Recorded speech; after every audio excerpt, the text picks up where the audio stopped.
Vocês estão perguntando, vocês estão querendo saber, então no episódio de hoje eu vou responder. Afinal, quem eu quero que o Vasco contrate para 2020?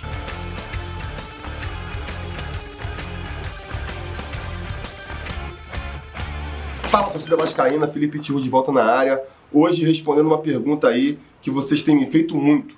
Quem eu acho que o Vasco deve contratar para a próxima temporada, como reforço para o Vasco em 2020. Mas antes de responder essa pergunta, eu preciso aqui voltar a um assunto recorrente aí nos últimos vídeos do canal, né? Que é a minha proposta, a minha visão de como o Vasco deveria aí, projetar a reformulação do seu elenco e o planejamento para a próxima temporada. Como eu disse, eu já falei sobre isso aí em vídeos anteriores, de maneira mais detalhada, mas eu preciso resumir novamente aqui, até porque isso vai servir de base, de justificativa para a minha resposta no final desse vídeo. Pois bem, eu acho que o Vasco, nos últimos anos, tem pensado muito com a mentalidade aí de alguns anos atrás, né?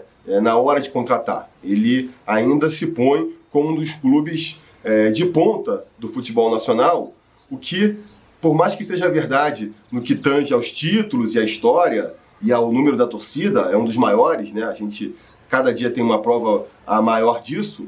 No que tange à questão financeira, o Vasco, por conta de administrações aí terríveis nas últimas 2 décadas, tem ficado cada vez mais para trás, né?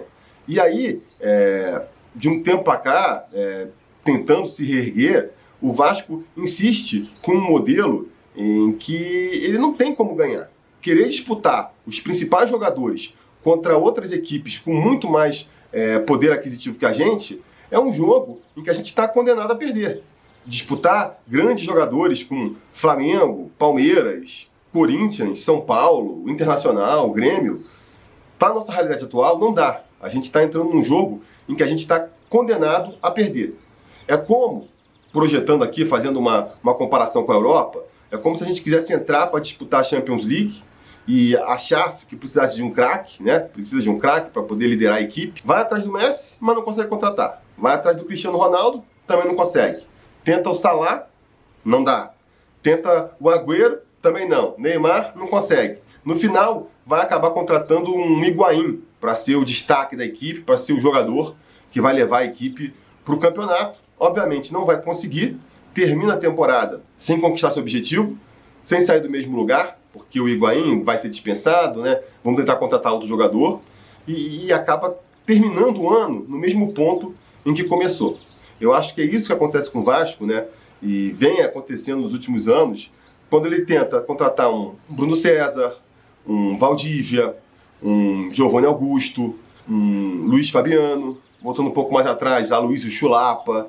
Exemplos não faltam. Toda temporada o Vasco tenta contratar um jogador de nome, acha que precisa de um jogador de nome para poder elevar a qualidade do elenco e acaba sempre se frustrando. Mesmo quando acerta, mesmo quando eventualmente consegue acertar nessa aposta, como foi o caso de um Nenê em 2016, ali, 2015, 2016, como foi o caso do Diego Souza em 2011, mesmo quando consegue, acaba que esse acerto não se transforma em grande coisa, né? O Nenê passou pelo Vasco, o que ele conquistou pelo Vasco? Conquistou 2 campeonatos estaduais. Não é muito, né? E acabou saindo do Vasco sem render nada para o clube. Mesma coisa o Diego Souza, né? Nem era um veterano na época, quando o Vasco contratou ele em 2011, ele tinha 26 anos, mas era um jogador que estava ali numa fase baixa da carreira, estava encostado no Atlético Mineiro, veio para o Vasco, trouxe o título da Copa do Brasil, conseguiu que a gente ficasse ali vice-campeão do Campeonato Brasileiro, ele e outros, né? E só que no final o que aconteceu? A gente trouxe aí, colheu esses frutos. No final, perdemos o Diego Souza de graça também, porque não tinha dinheiro para bancar ele, né? O Vasco tentou dar um passo maior do que as pernas, acabou perdendo ele ali de graça também, vendeu para os árabes que não pagaram, toda uma confusão. Mas não era muita grana também. E o Vasco, mesmo tendo sido campeão em 2011, acabou caindo em 2013, quer dizer, um voo de galinha, né? Isso eu também não quero para o Vasco. Então, qual que eu acho que seria a estratégia certa para o Vasco? Eu tenho uma analogia que eu tenho feito e que eu gosto muito, que é a seguinte: o Vasco está num buraco bem profundo e parece que quer sair dele dando um pulo só. Torcida, direção, acha que pode sair desse buraco dando um salto. E aí acaba saindo do lugar. Fica todo ano tentando dar esse salto grande e único que tiraria o time do buraco. Não consegue, escorrega lá para baixo e no ano seguinte está de novo no mesmo buraco, tentando dar o mesmo salto e não sai do lugar. A estratégia melhor é o quê? Ir aos poucos, tentar ir escalando o buraco para tentar aos poucos sair desse buraco. É mais complicado, é mais difícil, vai levar mais tempo, mas em compensação, quando a gente terminar esse processo, a gente vai estar estabilizado fora do buraco, sem chances de cair lá para dentro de novo. Para isso, o Vasco precisa parar de tentar usar a mesma estratégia dos outros clubes com mais dinheiro, tentar brigar com eles com a mesma estratégia, onde ele sempre vai perder, e pensar de maneira mais alternativa, pensar em outras possibilidades. Para começo de conversa, pensar numa estratégia aí de formação de elenco que garanta resultado não só em campo, com um time bom e que traga as vitórias e objetivos, mas também fora de campo, com atletas que, eventualmente, quando terminarem o seu ciclo no Vasco, ainda rendam um retorno financeiro, porque vão estar sendo vendidos aí para seguirem suas carreiras em outros times e o Vasco vai embolsar uma grana com isso. Ora, se a gente vai seguir essa estratégia, a gente não pode ir atrás de jogadores já consagrados, nem muito menos jogadores já ali com uma idade avançada, né? Porque a gente sabe, esse tipo de jogador não é um jogador que vai dar lucro para o clube. Um jogador que está no auge da sua carreira, provavelmente você já vai estar pagando por ele o máximo que ele consegue valer. Quando ele sair do clube no futuro, se sair, você vai conseguir no máximo recuperar o dinheiro que você investiu nele. Quando não, perder uma grana, possivelmente, porque ele já passou ali da melhor fase da carreira. Um jogador que nem craque é e já é velho, já está numa idade mais avançada, também. Ninguém vai pagar caro por esse jogador. Hoje em dia ninguém mais paga por esse jogador, essa que é a verdade. Vão ali esperar o contrato acabar, tenta fazer um acordo quando acaba o contrato, ou uma negociação ali com valores bem pequenos. Essa que é a grande realidade. Ninguém vai pagar uma grande soma de dinheiro para pegar um jogador que já passou ali da plenitude física da sua carreira. Então o Vasco tem que fazer o quê? Procurar jovens talentos. Em vez de ir atrás do jogador quando ele já estourou, quando ele está com o preço lá em cima, tentar pegar ele antes, quando ele está começando a despontar para o futebol. Por exemplo, muita gente aí, muitos vascaínos têm pedido o Michael do Goiás no Vasco. Claro, coberto de razão, porque ele foi um dos talentos do Campeonato Brasileiro aí, um dos destaques do Campeonato Brasileiro. Acontece que agora, amigo, agora já passou a oportunidade. A janela para contratar o Michael já passou. Agora tem um monte de clube do Brasil e de fora do Brasil de olho nele. Vai ser muito difícil do Vasco ter bala na agulha, ter estrutura, ter ali argumentos para convencer o Michael da vida a vir jogar na gente, em face às outras propostas que certamente ele tem na mesa. Se o Vasco tivesse ido atrás do Michael lá atrás, um ano atrás, quando ele foi destaque do Goiás na Série B, ali a gente teria mais uma oportunidade, né? Podem argumentar, pô, mas seria difícil, o Goiás não ia liberar, o Goiás não gosta de liberar jogador. Tudo bem, seria difícil, mas seria ainda muito mais fácil do que vai ser agora, que ele estourou na Série A. Para ficar no Goiás aí, o Tadeu também, é um goleiro que tem muita gente elogiando, também se destacou na Série A. O Tadeu, ele foi destaque da Série B do ano passado pelo Oeste. Então, se você queria um goleiro da qualidade do Tadeu, não seria muito mais barato e muito mais fácil trazer ele diretamente do Oeste no ano passado, ao invés de tentar pegar ele no Goiás agora, que vai endurecer para fazer uma negociação? É esse tipo de coisa que eu tô falando. E aí vocês vão poder dizer, pô, mas é fácil, né? Depois que o jogador estoura, você vem aqui e fala, devia ter contratado aquele jogador? A dificuldade é falar antes. Como é que você sabe qual o jogador que deve contratar? E realmente, assim, vai ser sempre uma aposta. Contratar uma promessa vai ser sempre mais arriscado do que contratar um jogador que já está consagrado. E isso não é à toa que um jogador consagrado ele custa bem mais do que uma promessa. O consagrado ele já se firmou. A promessa ele tem um potencial ali de se firmar no futebol, mas um monte de coisas podem acontecer no caminho que impeçam isso. Então, toda aposta, toda promessa envolve um risco.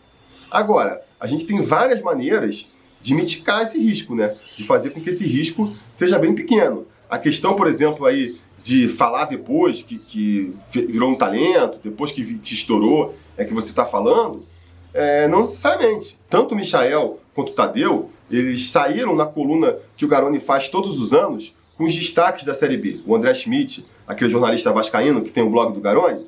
Então, Todo final de ano ele faz uma lista, um blog ali com os destaques da Série B. É só o Vasco dar uma olhada lá e ver quais são os jogadores que se consagraram e ir atrás deles. Já ajuda bastante. Fora isso, falando de maneira mais séria aqui, é importante que o Vasco também crie um departamento aí de pesquisa e de prospecção de jogadores de qualidade, que realmente consiga ali desenvolver uma metodologia que permita pensar com qualidade jogadores que podem se tornar grandes jogadores no futuro.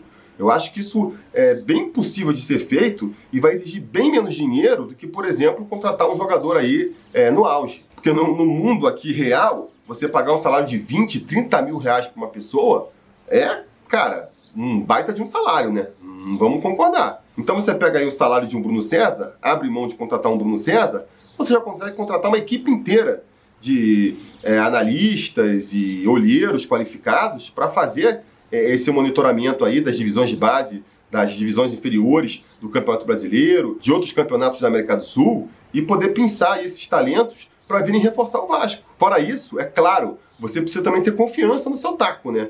Você precisa, até confiando no departamento que você vai montar, ter ali a certeza, ou ter pelo menos a confiança de que aqueles nomes em que você vai apostar vão dar em alguma coisa. Porque não adianta também você contratar um jogador ali que vem se destacando e que parece que vai ser um talento, mas sem aquela convicção de que tem que apostar nele. Um exemplo mais recente que me vem à cabeça aqui é o do Felipe Ferreira. O Vasco fez todo um esforço para tirar ele do CRB, considerando que era um talento novo, que estava se destacando, e mal deu oportunidade para ele quando chegou no Vasco. A gente não sabe se ele vai continuar pro ano que vem, e de repente o pensamento desde o início era aproveitar ele mais para a temporada seguinte, com ele fazendo ali uma pré-temporada, se adaptando mais a um clube grande. Pode ser, vamos ver. Mas pelo que a gente viu até aqui, eu acho que foi uma incoerência, né? Querer correr, se apressar para tirar ele do CRB, envolvendo até questões jurídicas, para ele chegar no Vasco e mal ser aproveitado. Outra questão que a gente tem que levar em consideração também é que, assim, você vai procurar um jogador da Série B, você vai procurar um jogador sul-americano, que está começando a aparecer para o futebol, que ainda não está chamando muita atenção do futebol, vai sair mais barato para o clube, mas não vai sair de graça. Não dá para você esperar que vai contratar um jogador realmente bom e que ele vai sair de graça, que ele vai vir fácil para o Vasco, que ele não vai causar esforço nenhum. Aí é acreditar demais na carochinha, né?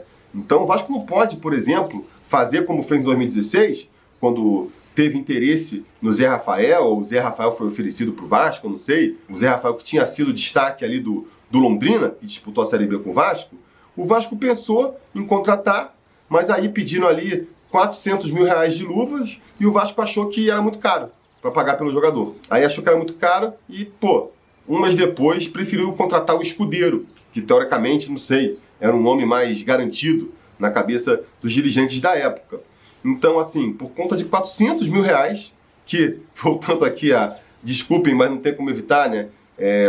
Pouco menos que 2 salários aí do Bruno César, você abriu mão de um jogador que depois foi contratado pelo Bahia e 2 anos depois, 1 ano depois, sei lá, o Bahia vendeu por quanto para o Palmeiras? Aí agora o Vasco vai atrás do Zé Rafael, tentando um empréstimo, querendo ver se dá. Agora, perdeu a oportunidade. Apareceu a oportunidade lá atrás, ficou na mão do Vasco.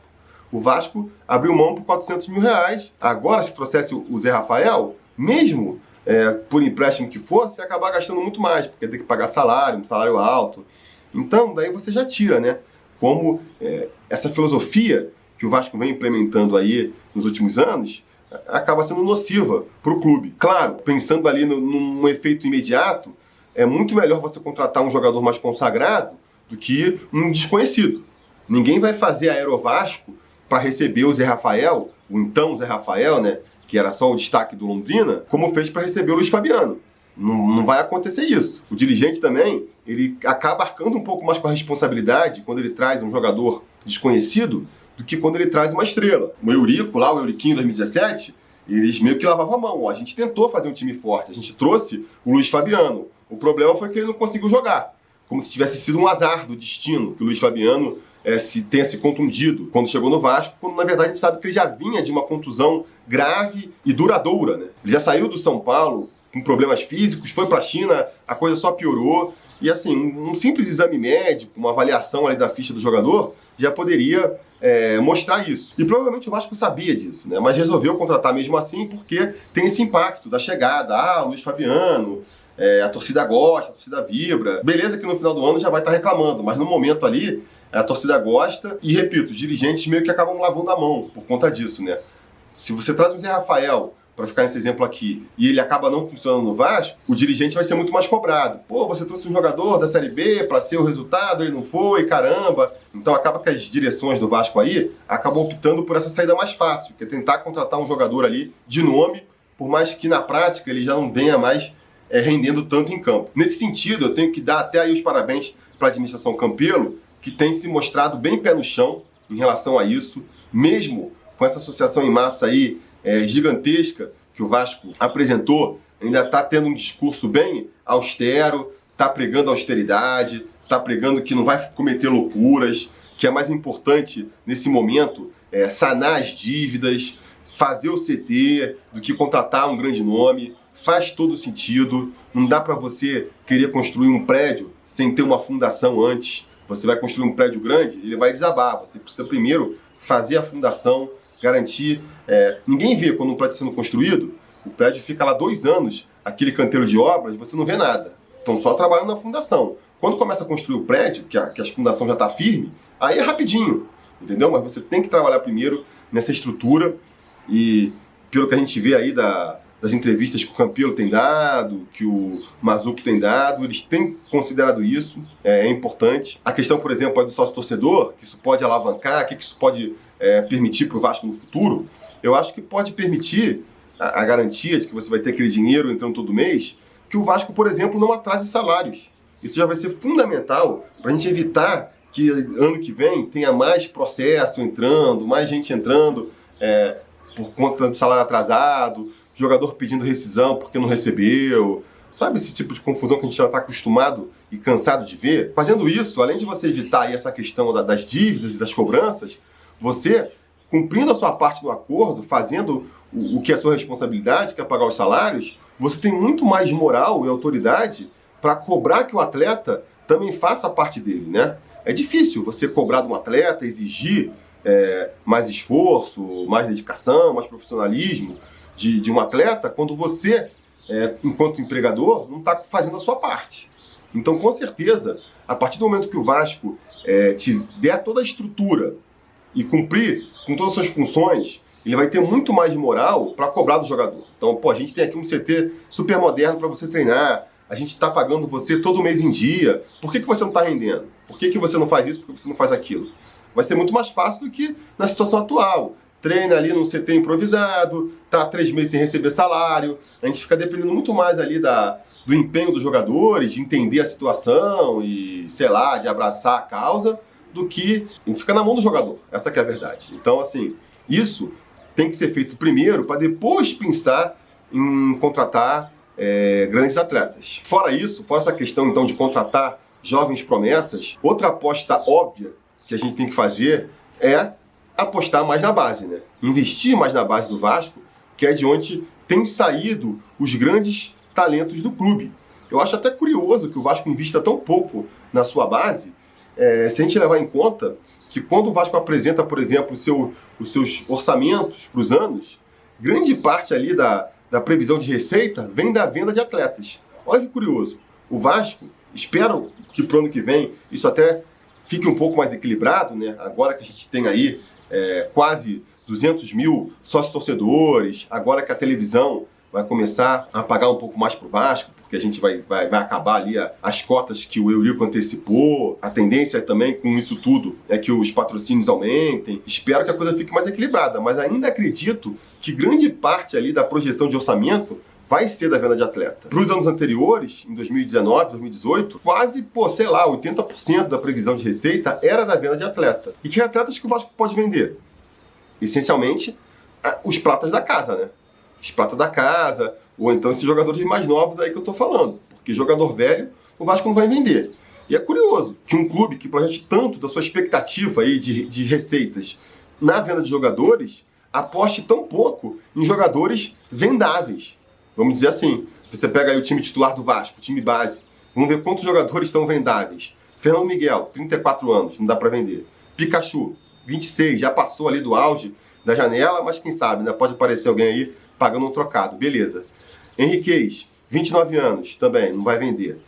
Castan, não vai vender. Danilo Barcelos ou Henrique, desconsiderando até a qualidade técnica ali, são jogadores mais com 26, 27 anos, estão meio que na categoria do Pikachu ali, já passaram do auge, né? Do momento ótimo para você conseguir realizar uma venda realmente ali que envolva bastante dinheiro. Richard, emprestado, se for vendido o Vasco não ganha nada. Raul, jogador contratado jovem, esse aí pode render um dinheiro pro Vasco sim. Guarim, também, jogador mais velho, se sair do Vasco, o Vasco não ganha nada. Marco Júnior, jogador novo, que o Vasco trouxe do Bangu aí, realmente se ele estourar no ano que vem, pode trazer um dinheiro pro Vasco. Na frente, Rossi, vem emprestado, não pode trazer dinheiro pra gente. Marrone, que é da base, esse sim, a gente tem uma grande expectativa de que possa realizar uma grande venda. E Lucas Ribamar, também é novo, tem 22 anos, tem potencial de venda. Então você vai ver que a grande maioria aí, ó, mais de 50% do elenco, não tem um perfil de jogador vendável. E, no entanto, a diretoria fica apostando que vai conseguir vender 30 milhões de reais em jogador para conseguir terminar o ano zerado. Não conseguiu. Óbvio que não conseguiu. Não incentiva os jogadores da base. Eles só vão ter oportunidade. O jogador da base do Vasco é assim, ó. Só vai ter oportunidade quando todo o resto do elenco não serve. O titular está machucado, aí o reserva imediato está suspenso, aí eles vão procurar em todo o resto do elenco se não tem alguém que pode jogar improvisado, um jogador encostado que pode buscar, não tem ninguém. Então tá bom, então a gente vai dar uma chance para alguém da base. Aí dá chance para o jogador da base.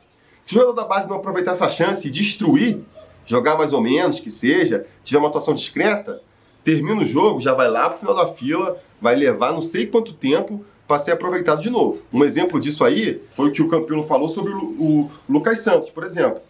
Há um tempo atrás, eu tive a oportunidade aí, até agradecer mais uma vez os amigos do Atenção Vascaínos, eles me deram a oportunidade de eu endereçar uma pergunta para o Campelo. E a minha pergunta foi justamente essa. Por que o Vasco não olha com mais carinho para sua base, não investe mais na base? E a resposta do Campelo qual foi? Não, a gente investe na base sim, a gente está de olho na base. Só que às vezes a base não dá resultado. Por exemplo, esse ano a gente apostou no Lucas Santos aí e o Lucas Santos não deu resultado. Pô, apostou no Lucas Santos? Apostou no Lucas Santos? Deu 10 chances pro garoto na temporada, na maioria delas entrando só no finalzinho da partida. Teve um jogo que ele jogou o tempo inteiro. Isso é dar chance? Isso só confirma o que eu tô falando, né? Você joga ali o jogador quando não tem mais outro para escalar e se ele não estoura de primeira, acaba perdendo a oportunidade. Por que não deu 30 chances, que nem deu para o Bruno César? Bruno César, um jogador que teria muito menos dificuldade para render de primeira, porque já é um veterano, já está acostumado a jogar na Série A, a jogar em alto nível, teria muito mais condições de, desde o primeiro jogo, já render, não rendeu, e teve 30 chances na temporada. O Lucas Santos, que é um jogador que está fazendo essa transição, que não está acostumado a jogar o profissional, com a carga que tem o futebol profissional, ele sendo um atleta de porte físico menor, que vai ter uma dificuldade, vai levar um tempo para se adaptar, tem 10 chances e já é descartado. Isso para mim não é prestar atenção na base, não é dar atenção para a base. Isso para mim é justamente o contrário. Então nesse ponto aí, a diretoria tem mandado bem mal. Acho que teria que aproveitar bem mais a base, sabe? A gente acaba vendo os jogadores só sendo aproveitados, que nem eu falei, quando não surge mais nenhuma oportunidade. Que nem o Marrone. Acabou tendo uma chance no ano passado, porque não tinha nenhum atacante ali que fizesse a função de lado e voltasse para marcar. O Valentim acabou aproveitando ele ali, deu conta do recado, foi ficando, se firmou. Hoje em dia é esse jogador fundamental para a equipe que a gente está vendo aí. Ou então, quando é um caso que nem o Thales Magno aí, que é um talento completamente fora da curva, e aí você põe ele no time e ele já transforma o time. Agora, a gente não precisa ficar dependendo só de jogadores extraordinários para completar o time. A gente pode conseguir jogadores medianos, jogadores que sejam bons, mas não sejam um diferencial, para completar a equipe. Por que a gente tem que apostar no Danilo Barcelos, no Richard, no Oswaldo Henriques mesmo, no Fernando Miguel, ao invés de apostar no jogador da base que sairia mais barato e ainda poderia render frutos pra gente no futuro? É essa questão que eu me ponho. Bom, isso tudo posto, então, que jogador eu queria que o Vasco contratasse agora para a próxima temporada? Nenhum. Nenhum. Pô, a gente vive falando que tem que apostar mais na base. Se você perguntar aí para 10 torcedores do Vasco, eu acho que é capaz de 10 dizerem que o Vasco tem que aproveitar o Campeonato Carioca para dar oportunidade para a base. Ah, bota a molecada da base para jogar. Então, para que você vai contratar um jogador se quem vai jogar o campeonato estadual é a base? Não faz nenhum sentido, né? Porque nesse primeiro semestre, basicamente o que a gente vai disputar é o campeonato estadual. Vai ter ali uma primeira fase de Copa do Brasil, onde a gente vai enfrentar aqueles times lá das zonas mais abissais do Campeonato Brasileiro. A Copa Sul-Americana também começa com a gente enfrentando uns times bem meia pataca. Se a gente não conseguir montar um time que consiga superar essas dificuldades, sinceramente, né? Joga tudo fora e começa de novo, porque não é possível. Então, eu faria isso. Eu daria uma chance aí para a molecada da base nesse Campeonato Carioca. A gente não vai entrar com um time sub-20, né? Antes que vocês aí digam. Porque a gente já tem jogadores experientes que estão no elenco e vão permanecer para o ano que vem. Fernando Miguel, Leandro Castan, o Ramon. É até uma oportunidade para a gente ver se ele realmente consegue voltar a jogar futebol profissional. Já pode servir de teste também o Campeonato Carioca. A gente está na expectativa aí de renovar com o Guarim, de renovar com o Rossi. Então, já tem ali uma espinha dorsal mais experiente para trazer até essa experiência e orientar a garotada. O resto do elenco complementa com a molecada da base. Vamos ver o que o pessoal faz no estadual. Aí, quando chegar ali o meio da temporada, a gente vai estar entrando já nos primeiros jogos do Campeonato Brasileiro também, é verdade? Aí você já vai ter muito mais ali desenhado quais são os pontos que você precisa se reforçar. E aí sim, você vai no mercado e contrata pontualmente e com qualidade. E não precisa fazer essas contratações de baseada aí, de trazer 14 contratados de uma vez só, tudo mais ou menos, para tentar compor um elenco que não precisa ser composto. Essa que é a grande verdade. Então, essa é a minha opinião aí sobre contratação agora para essa temporada aí entre 2019 e 2020, que eu faria, seria isso. Beleza, galera? Então diga nos comentários. Não, pera. Antes de terminar aqui, antes que vocês se apressem a comentar aí na caixa de comentários, é claro que eu estou falando isso aqui de uma maneira genérica, né? É como uma ideologia, uma linha mestra a ser seguida. Agora, é claro que a gente não precisa ficar sem contratar ninguém nessa intertemporada. Se tiver uma contratação de ocasião que seja importante, o Vasco pode contratar, né? Como eu já falei, você tem a oportunidade de contratar um destaque da Série B aí, que nem anos anteriores teria, de contratar o Michael, de contratar o Zé Rafael, pô, contrata, não vai ficar deixando de contratar por conta disso que eu falei aqui. Mesma coisa com um jogador aí, talvez, importante, que o Vasco precise, monitorou e tá vendo que tem um jogador ali talentoso, que vai subir o nível de qualidade do Vasco e que tá com o seu contrato terminando agora, contrata, né? Não vai deixar a oportunidade passar por conta disso tudo que eu falei. Agora, como linhas gerais, eu acho que deixar para contratar no segundo semestre faria mais sentido. O clube economizaria uma grana, porque não faz sentido você contratar estrela de 300 mil de salário para jogar o Campeonato Carioca, basicamente, e as primeiras fases da Copa do Brasil, e aproveitaria para lapidar a base aí e ver quem que a gente pode aproveitar para o segundo semestre, quando entraria ali no Campeonato Brasileiro, e entraria ali nas fases finais da Copa do Brasil e da Copa Sul-Americana, ver ali quem da molecada da base, quem já tem ali a tarimba para aguentar a pressão. A rigor seria isso, então eu peço que vocês comentem aí o que vocês acharam dessa minha proposta ousada, dessa minha contratação que eu faria, que seria jogador nenhum.